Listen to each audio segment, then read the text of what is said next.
As you frequently see here at All Saints, we are blessed to have seminarians and priests from other dioceses and areas that come and want to see what's happening here at All Saints, and it's a blessing. I then try to keep in contact with many of them, and particularly with the young seminarians, there's always this great zeal and conviction, and they want to change the world and change their lives. And several of them are reading the biography of Saint John Vianney. There is the official biography of Saint John Vianney.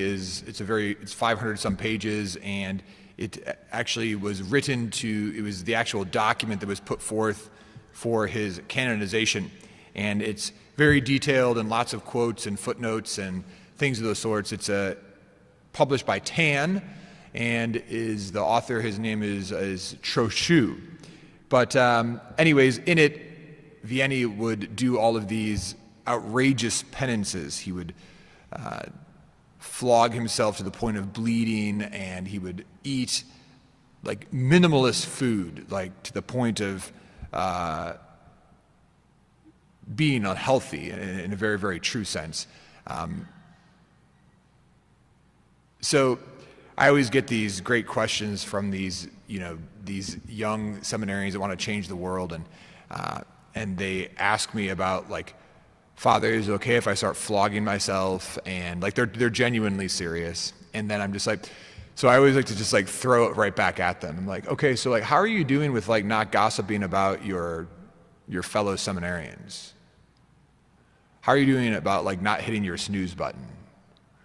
How are you doing with showing up on time for all of the prayers that you're supposed to be at in the chapel? How are you doing with, taking your cold shower? How are you doing with not seasoning your food? How are you doing with not binging social media for the last 45 minutes before you go to bed? And normally the response is, I'm actually failing at all of those. It's just like, okay, like you gotta have the training wheels on first before you like try to like heroically like take on the world and the devil. And our readings today speak very much so that we are supposed to be people that are doing fasting. We are supposed to be doing penance, like we are. Jesus, yesterday's reading, take up your cross daily and follow me. Today, he clearly says to those who are criticizing the fact that his disciples are not fasting, that they will fast when I go.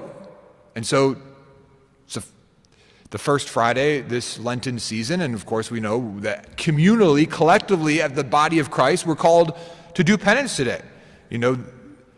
That we're called to abstain from eating meat today. And so we are supposed to do penance. And the question is not always like, how outrageous is the penance that I'm doing, but am I truly ultimately denying myself?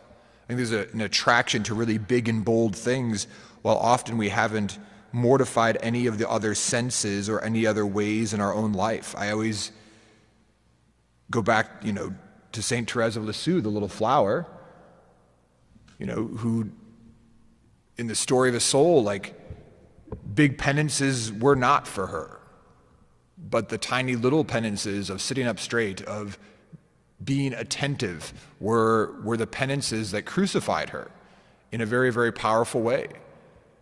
And we're reminded of that again and again and again. Our first reading from the book of the prophet Isaiah then points us to that it's not always something that we don't do. It might be something that we're called to do that calls us out of ourselves. And thus we have the corporal works of mercy, right? Feeding the hungry, clothing the naked, visiting the imprisoned, that ability to truly mortify ourselves through our time, through opportunity, to really be that person of charity and mercy in the world.